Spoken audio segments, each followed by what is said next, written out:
logis pasti di tubuh proksimal langsung diambil lagi. Kalau nggak habis nanti darahnya. Tadi kan masuk saringan, masuk semua jadi filtrat. Diambil lagi, direabsorpsi airnya diambil lagi, semua bahan yang masih dibutuhkan diambil lagi di sini. Ansa Henle secara struktur agak susah, baru bisa melakukan reabsorpsi lagi itu di tubulus distal dan ductus colligentis. Tapi ada syaratnya, ada syarat dan ketentuan berlaku. Nggak kayak proksimal tadi yang gampang langsung ambil, ini nggak bisa. Salah satu syarat dan ketentuan yang berlaku adalah mineralocorticoid aldosteron ini. Dia bisa reabsorpsi natrium, ditukar dengan kalium dan sedikit H+. Artinya apa? Air itu ikut natrium, sehingga mineralocorticoid ini bisa reabsorpsi air. Tapi nggak langsung. Kalau ADH, antidiuretik hormon yang bagian posterior tadi, bisa langsung reabsorpsi air. Jadi bisa langsung ambil airnya, dikurangi volume urin. Tapi kalau ini nggak langsung ngambil natrium, nanti airnya ngikut.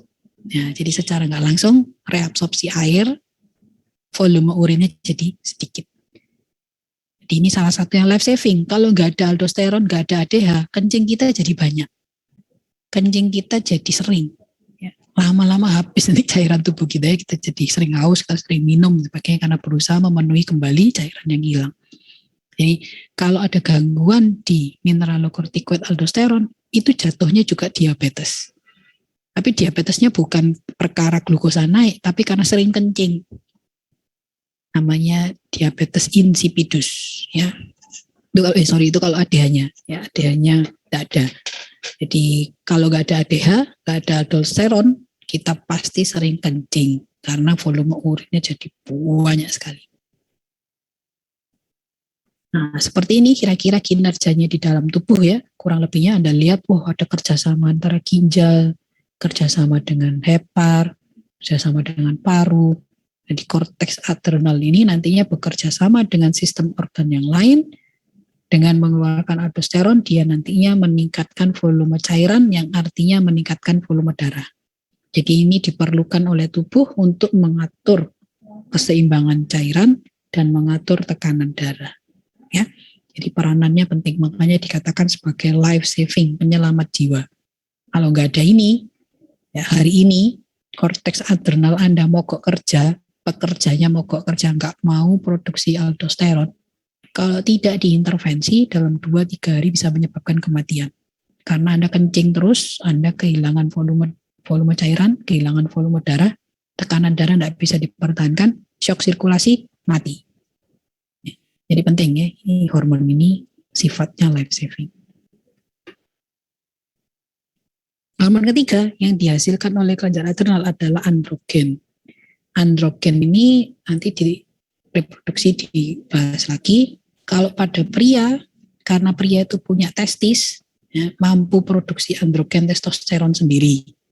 Jadi androgen yang dikeluarkan oleh adrenal ini kayak menggarami lautan, gak ngefek.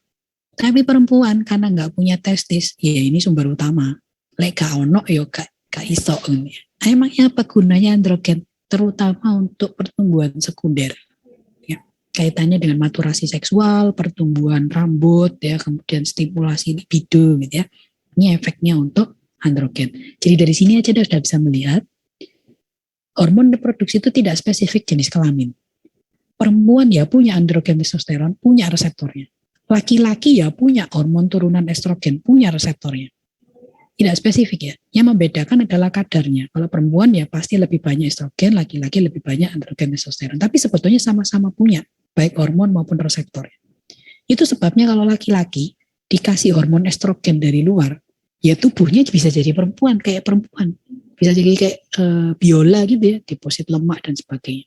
Perempuan juga begitu, kalau dia dapat hormon androgen testosteron dari luar, nanti seperti laki-laki, deposit protein jadi berotot, kemudian jadi banyak tumbuh rambut-rambut dan sebagainya.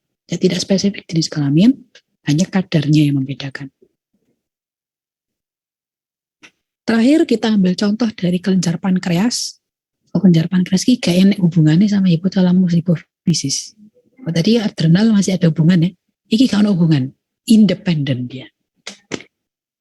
Uniknya pankreas kita itu ya eksokrin ya endokrin. Dia menghasilkan enzim masuk saluran ductus ke pencernaan, tapi ya endokrin. Jadi ada sel-sel yang menghasilkan hormon, tidak punya saluran keluar, nanti dititipkan sirkulasi. Yang eksokrin ini dibahas di pankreas, dibahas di pencernaan, kita fokus yang endokrin.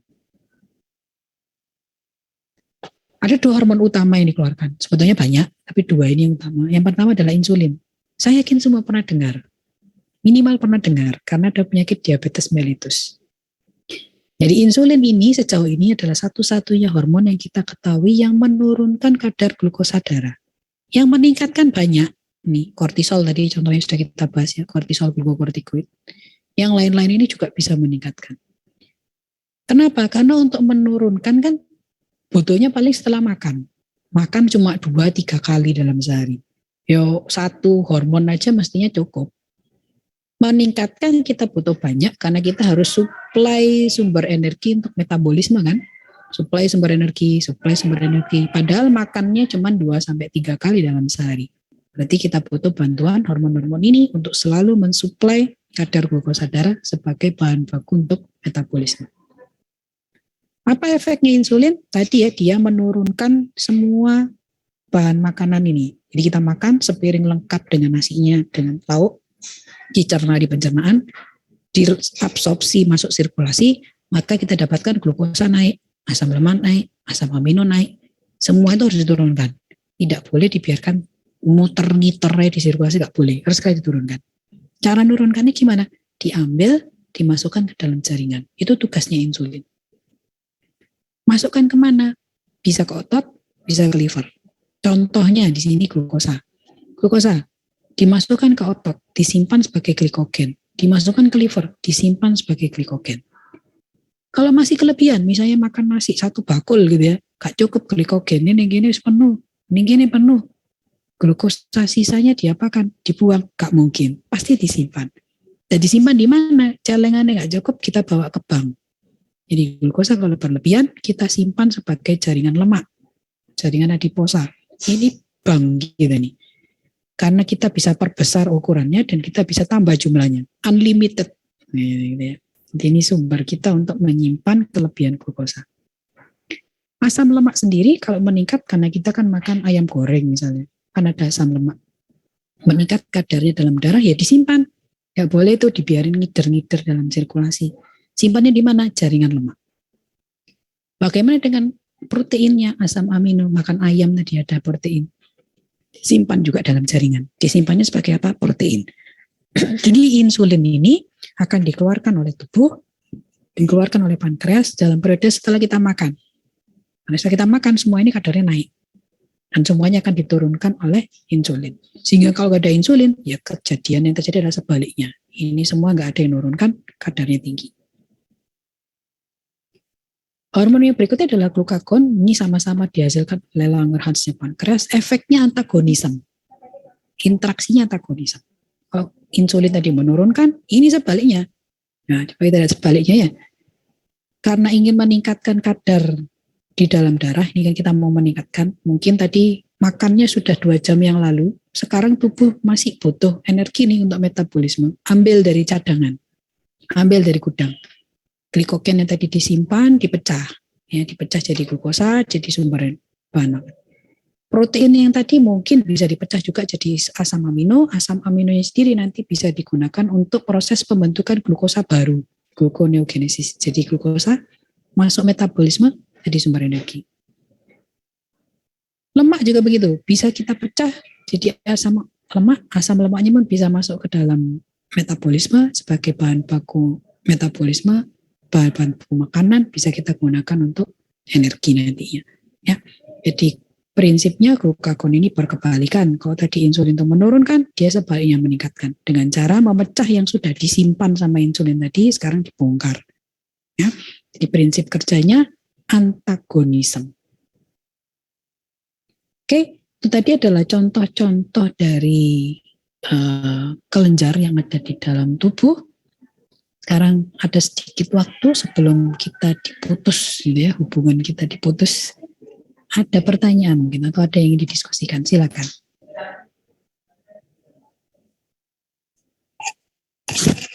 Ada pertanyaan?